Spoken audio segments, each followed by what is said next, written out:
Hello everyone, welcome to this video. तो दोस्तों, आज हम बात करने वाले हैं एसएससी सीएचएसएल टीयर 3 या फिर टाइपिंग का जो एग्ज़ाम होने वाला है उसके पैटर्न के बारे में हम लोग जानेंगे इस वीडियो में। और जो कॉमन डाउट्स होता है स्टूडेंट के मन में सीएचएसएल का टाइपिंग को लेकर, उसे हम लोग आंसर करेंगे। अभी कुछ दिनों से हमें टाइपिंग को लेकर टीयर 3 का जो एग्ज़ाम पैटर्न है उसको लेकर काफ़ी सारे डाउट आ रहे थे, तो कॉमन डाउट के लिए हमने ये वीडियो बनाया है। और इसके अलावा भी अगर आपका कोई डाउट है तो आप हमें कमेंट करके बता सकते हैं, हम उस पर वीडियो लाएंगे। तो इससे पहले हमने एक वीडियो बनाया था, उसका ऑफिशियल वेबसाइट पे, टीसीएस का हमने ऑफिशियल वेबसाइट पे एग्ज़ाम कैसा होगा वो हमने डेमो दिखाया है। तो इस वीडियो में आई बटन पे आपको लिंक मिल जाएगा, ठीक है, यहाँ से जाकर देख सकते हैं। और डिस्क्रिप्शन बॉक्स में जो लाइक का बटन है, ठीक है, उसके नीचे डिस्क्रिप्शन बॉक्स है, वहाँ पे हम इस वीडियो का लिंक भी डाल देंगे। तो वहाँ पे आप वो वीडियो डेमो कैसा होता है वो देख सकते हैं, ठीक है। आगे बढ़ते हैं और हम अब डाउट को आंसर करेंगे, ठीक है। तो सबसे पहला डाउट जो है वो है कि कीबोर्ड अगर ख़राब रहा, ठीक है, तो कीबोर्ड आप मान लीजिए अपने यू नहीं काम कर रहा है या फिर एल नहीं काम कर रहा है, तो उस केस में क्या होगा, या बहुत ज़्यादा हार्ड है कीबोर्ड, तो क्या वहाँ पे किया जा सकता है फिर कीबोर्ड का, ठीक है। तो देखिए, सबसे पहले जो आपका एग्ज़ाम होता है, टाइपिंग टेस्ट जो होता है, रियल जो एग्ज़ाम होता है, उससे पहले एक मॉक एग्ज़ाम होता है। ये रिकॉर्ड नहीं किया जाता है, ये बस आपको दिया जाता है वार्म अप के लिए और अपना सिस्टम चेक करने के लिए, आपका जो कीबोर्ड है, आपका जो मॉनिटर है, आपका जो सिस्टम है वो प्रॉपर काम कर रहा है या नहीं, उसके लिए आपको दिया जाता है। ये 5 मिनट का होता है और इसके बाद ब्रेक दिया जाता है आपको 5 मिनट का, और उसके बाद फिर आपको आपका टाइप टीयर 3 का एग्ज़ाम होता है, ठीक है। तो इस वक्त जब आपको 5 मिनट का दिया जाता है मॉक टेस्ट, तो वहाँ पे पैसेज आता है और आपको टाइप करना पड़ता है। तो उस वक्त आपको कीबोर्ड चेक कर लेना है कि प्रॉपर है या नहीं, सब कुछ ठीक है, ठाक है या नहीं। और अगर दिक्कत है तो आप वहाँ पे इन्विजिलेटर से कह सकते हैं, वो आपका कीबोर्ड चेंज कर देंगे, ठीक है। तो ये रहा इस सवाल का जवाब। और उसके बाद फिर एडमिट कार्ड को लेकर आ रहा था कि एडमिट कार्ड कब आता है या नहीं आता है। तो देखिए, जैसे आपको टीयर 1 के लिए और टीयर 2 के लिए एडमिट कार्ड एसएससी ने दिया, उसी तरह से टीयर 3 के लिए भी एडमिट कार्ड आता है, 7 से 10 दिन पहले आ जाएगा। वहाँ से आप डाउनलोड कर सकते हैं अपना एडमिट कार्ड, और उसके बाद फिर प्रिंट करवा के आपको ले जाना पड़ता है सेंटर पे। और साथ ही में मैं बता दूं अनअकैडमी के अनलॉक 20 ऑफर के बारे में। दोस्तों, अभी अनअकैडमी पे आप अगर कोई भी कोर्स लेते हैं तो आपको मिलता है फ्लैट 20% डिस्काउंट। जनरली अनअकैडमी जो है वो 10% का डिस्काउंट देती है अपने कोर्सेज़ के ऊपर, ठीक है। लेकिन अगर आप मई 19 से पहले अनअकैडमी का कोई भी सब्सक्रिप्शन खरीदते हैं तो आपको मिलता है 20% का फ्लैट डिस्काउंट अनअकैडमी के कोई भी कोर्स पे। बस आपको यूज़ करना है ये कूपन कोड एग्ज़ाम क्लस्टर 10, और प्राइसेस जो हैं वो 20% तुरंत ही फॉल कर जाएंगी, ठीक है। तो मई 19 से पहले आपको ख़रीदना है अगर कोई कोर्स, तो अभी आप यूज़ करिए एग्ज़ाम क्लस्टर 10 कूपन कोड। और अनअकैडमी के बारे में बता दूं दोस्तों, अनअकैडमी एक ऑनलाइन प्लेटफॉर्म है जहां पे इंडिया के बहुत अच्छे अच्छे टीचर्स पढ़ाते हैं। अगर आप कोई भी एग्ज़ाम की तैयारी कर रहे हो, चाहे वो एसएससी हो या फिर इंजीनियरिंग का कोई एग्ज़ाम हो या फिर बैंकिंग हो या फिर रेलवे हो, तो आप अनअकैडमी से अपनी तैयारी कर सकते हैं। यहाँ पे इंडिया के बेस्ट टीचर्स हैं और कई सारे फीचर्स हैं, लाइव क्लासेस हैं और रिकॉर्डेड क्लासेस भी अवेलेबल होती हैं। इसके साथ साथ डाउट क्लियरिंग के लिए भी फीचर होता है, ठीक है।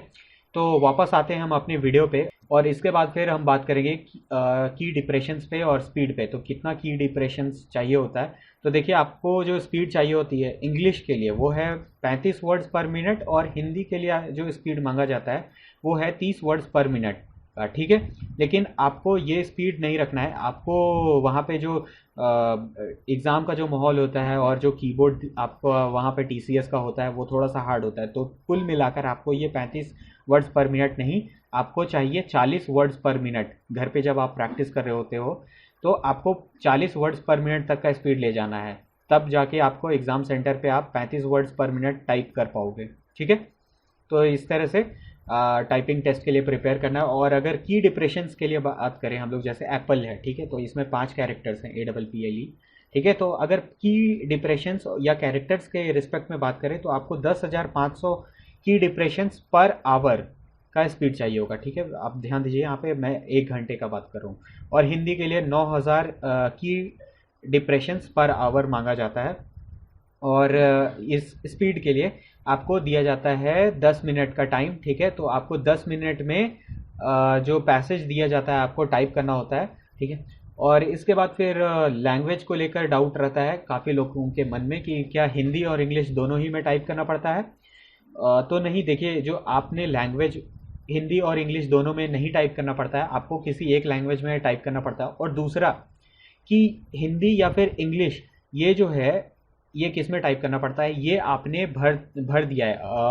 आपने जब ऑनलाइन फॉर्म भरा था टीयर 1 के लिए, तो उसी वक्त आपने वहाँ पे हिंदी या इंग्लिश चुन लिया था, ठीक है, कि आप जो कीबोर्ड जो आप टाइपिंग देंगे वो हिंदी में देंगे या इंग्लिश में। अब ये चेंज नहीं हो सकता है। अगर आपने उस टाइम इंग्लिश चुना था तो वो इंग्लिश ही रहेगा, अगर आपने हिंदी चुन लिया था तो वो अब हिंदी ही रहेगा, उसी में आपको तैयारी करना पड़ेगा। क्या अपना कीबोर्ड ले जाना पड़ता है वहाँ पे, घर से कीबोर्ड ले जाना पड़ता है? तो नहीं, वहाँ पे आपको कीबोर्ड दिया जाता है, उसी में टाइप करना पड़ता है। आप कीबोर्ड नहीं ले जा सकते अपने घर से, ठीक है। आगे बढ़ते हैं और अब हम बात करते हैं इन डाउट्स पे। तो क्या बैक स्पेस वहाँ पे कीबोर्ड जो है, बैक स्पेस काम करेगा कीबोर्ड का? तो जी हाँ, बिल्कुल काम करेगा। आप जब बैक स्पेस दबाओगे तो जो भी आपने टाइप किया है वो सारा मिट जाएगा, ठीक है। और उसके बाद फिर परसेंटेज एरर कितना अलाउड होता है, ये भी एक कॉमन डाउट है कि कितना परसेंटेज एरर चलेगा, ठीक है। तो देखिए, ये 6 से 7% के बीच में रहेगा। पिछले 2 साल में ये 6 से 7% रहा है यूआर के लिए, ठीक है। और ये मैं बता रहा हूँ एलडीसी और पीएएसए के लिए, ठीक है। तो ये यूआर के लिए था 6 से 7%, और रिजर्व जो सेक्शंस हैं जैसे एससी और एसटी के लिए ये था 10%, ठीक है। और इसके बाद फिर क्या स्पेशल कैरेक्टर्स रहेंगे और कितने स्पेशल कैरेक्टर्स रहेंगे? तो देखिए, स्पेशल कैरेक्टर जैसे कि फुल स्टॉप हो गया, क्वेश्चन मार्क हो गया, एक्सक्लेमेशन मार्क हो गया, कॉमा हो गया, ठीक है। तो ये सारे स्पेशल कैरेक्टर्स रहते हैं। और अगर बात करें तो ये रेयरली ही आता है कि इन्वर्टेड जो कॉमा रहते हैं, ठीक है। तो ये सारे इन्वर्टेड कॉमा ये स्पेशली रेयर केसेस में ही आते हैं। और इसके बाद फिर दूसरा जो सवाल है कि क्या केस सेंसिटिव रहता है? केस सेंसिटिव का मतलब कि अगर एप्पल लिखा हुआ है और उसमें अगर ए कैपिटल है तो ये आपको ए कैपिटल ही वहाँ पे टाइप करना है। अगर आपने इसके जगह पे एप्पल में अगर ए स्मॉल ए डाल दिया तो यहाँ पे ये एक एरर माना जाएगा, ठीक है। तो वहाँ पे आपको कैपिटल के लिए कैपिटल और स्मॉल के लिए स्मॉल ही लिखना है, ठीक है। और इसके बाद सबसे बड़ा डाउट कि अगर आप नए स्टूडेंट हैं और अगर आपने अभी टाइपिंग स्टार्ट किया, अभी तुरंत ही टाइपिंग स्टार्ट किया है ज़ीरो से एकदम, तो क्या आप इस जून तक जो 40 का स्पीड है जो चाहिए, ठीक है, आपको घर पे चाहिए 40 का स्पीड, ताकि वहाँ पे आप 35 लिख सकें, ठीक है, क्योंकि वहाँ पे जो सीन होता है वो बिल्कुल अलग होता है घर से, ठीक है। तो देखिए, आपको 40 तक पहुँचने के लिए जून में आपको ये स्टूडेंट टू स्टूडेंट वैरी करता है। अगर आप के लिए सिर्फ CHSL एग्ज़ाम टीयर 3 ही है अभी, तो आप तैयारी कर सकते हैं, आप यहाँ तक पहुँच सकते हैं, ठीक है। लेकिन अगर आपका अभी CGL का टीयर 2 है या फिर कोई और एग्ज़ाम है, तो आपको यहाँ तक पहुँचना आपके लिए मुश्किल होगा, क्योंकि फिर आप उसमें टाइम दीजिएगा। तो यहाँ पे स्टूडेंट स्टूडेंट वैरी करेगा कि आप तैयारी कर सकते हैं इतने कम दिनों में या नहीं। और दूसरा कि आप कितना टाइम दे रहे हैं दिन का, ये भी मैटर करता है, ठीक है। आई होप ये वीडियो आपके लिए हेल्पफुल रहा होगा, और आपके जितने भी डाउट्स हैं CHSL टीयर 3 को लेकर मैंने इस वीडियो में क्लियर कर दिया होगा। अगर आपका डाउट रह जाता है इसके बावजूद भी, तो आप हमें कमेंट करके बताइए, हम कमेंट का ज़रूर रिप्लाई करेंगे, और अगर ज़रूरत पड़ा तो हम उस पर वीडियो भी लाएंगे। और ऐसे ही इंपॉर्टेंट वीडियोस हम एग्ज़ाम क्लस्टर पे लाते रहते हैं। अगर आप नए हैं चैनल पे तो चैनल को सब्सक्राइब करें, और अगर कोई इंपॉर्टेंट वीडियोस मिस नहीं करना चाहते हैं तो अभी वो जो बटन है, बेल का जो बटन है, उसे आप दबा लीजिए, ठीक है। तो thank you for watching this video. मैं हूँ पुरुषोत्तम पांडे। जय हिंद।